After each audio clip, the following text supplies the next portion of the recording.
So we're now delighted to speak to some members from the House History Hour team. And we've got with us Nick Barrett, Jill Blanchard, Melanie Back-Hanson, Kathy Sorton and Ellen Leslie. And I thought it'd be nice just to kind of pick their brains. They've obviously got a lot of knowledge about family history, but really just to kind of get a few little insights about what it is about this magical world of family history that keeps them going, digging into all these different houses' histories over the years and decades that they've been involved in it. So, houses, they're our homes, aren't they? And the inhabitants are key to the story of a house. So has anyone found any surprising inhabitants, maybe somebody, a family or an individual that you weren't expecting to find? So for instance, Ellen, out of all the houses you've been researching, have you ever come across an unusual person or family? Well, yes. I mean, sometimes you get just someone with an unusual occupation or whatever. But in the case I'm thinking of, it was in London, in Regent's Park, in one of the Nash Terrace houses there, which was special in itself. But doing some digging, and the house is owned by the Crown Estate, by the way, I found that it was the home of Gerald du Maurier, and his daughter Daphne was actually born there in the house, and the Crown Estate had no idea. They were absolutely delighted. So that was a really nice surprise. I bet you had to be thinking, was this the Daphne du Maurier? Were you a bit like that? No, I reckon it really was me. No, I'm sure it was. Yeah, yeah. And so it's not just the people, is it? So it is partly like the buildings as well. So, for instance, you always imagine maybe like a priest's hole or something like that. So has anyone discovered an especially kind of unusual feature of a house? Like Nick, what about the houses you've looked at? Well, one of my favourite goes back to the old House Detectives days, and we genuinely discovered a secret hidden cellar underneath the study of the person that built it, and it tied all the storylines together because he was a customs officer. We found in a newspaper clipping when he'd bought the land, when he'd built the house, and this cellar led down into a cave network right down to the foot of the cliffs on which the house was built.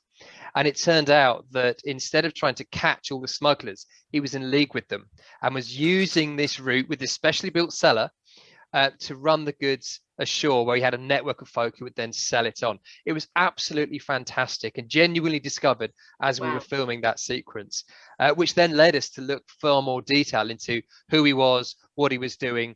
And, you know, a nice little family history source, customs records, often talked about to trace someone's career.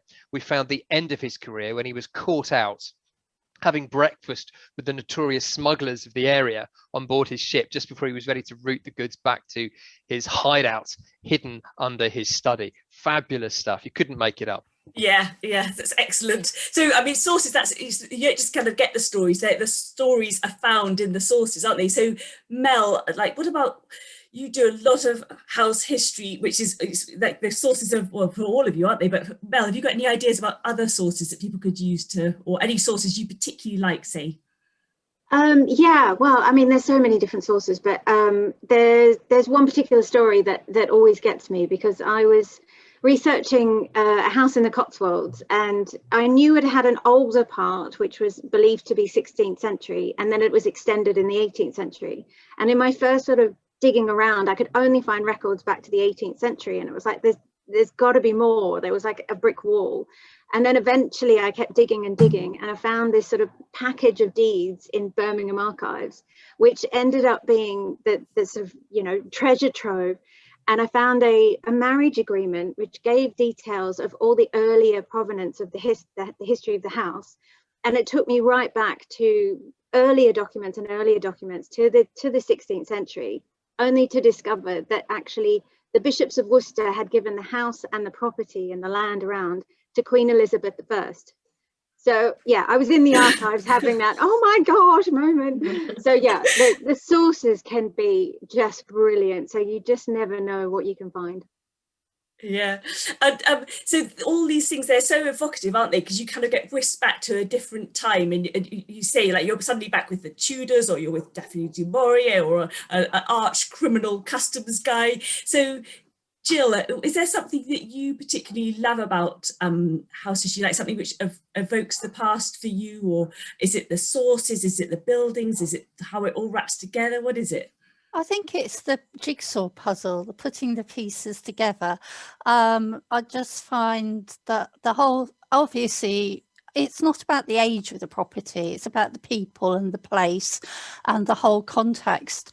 And putting those people in their context and trying to find out more about them. I just love the whole process of discovery, but we all come across lots of interesting little stories, and I've got so intrigued by some of the ones that I've uncovered that I ended up writing separate books about them, because I couldn't leave them alone after I'd finished doing the house history. So I've got the man who has played a key role in the restoration of the monarchy after having switched sides from being a parliamentarian for many years, and somebody whose money helped pay for a big went into the Walpole family, came from a Huguenot background, so all the money came from that source and basically helped them but financially quite significantly, and so on. So there's all sorts, and scandals. There's the odd little secret and scandal that comes up.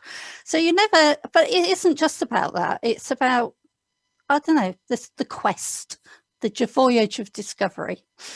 Yeah, I think as family historians or house historians, it is the quest thing. It's just that it's the quest and question, and you get another bit of information. I'll just stay up a little bit longer and find out a little bit more. So all of these stories, they all start somewhere. You're turning up. I would actually love your jobs being a house historian. So you turn up at a house, you've never been there before. Maybe you've been researching, reading about it, looking in the archives and things. So when you first turn up at a property, I don't know, it must be extremely exciting, but is there anything in particular maybe that you look out for? So Kathy, that you turn up at a property, you've never been there before. Is there something what's it like? What's it feel like? It's thrilling. It's everyone's obviously different, but I can't wait to get inside and have a look around, because often you've seen pictures of what the house looks like from the outside, but you've just no idea what it's going to look like inside. And sometimes you find it might have just been totally renovated and modernised. But I thought when you come across original features, and I, for instance, was once researching a property which was sort of supposed to be medieval, and I went, and it had been converted into a hotel at one point and then converted back to a domestic house, and I went in and you could just make out where the original hall of this medieval house was, and there was a dais one end which was a sort of key feature, and to sort of see that, for instance, was absolutely thrilling. So it's just a fabulous sort of feeling going in thinking, what am I going to find today? So yeah, I bet I can just imagine. You can imagine the big table, the white cloth on it. Yeah, the kind of almost like knights in armor. Yeah, fantastic.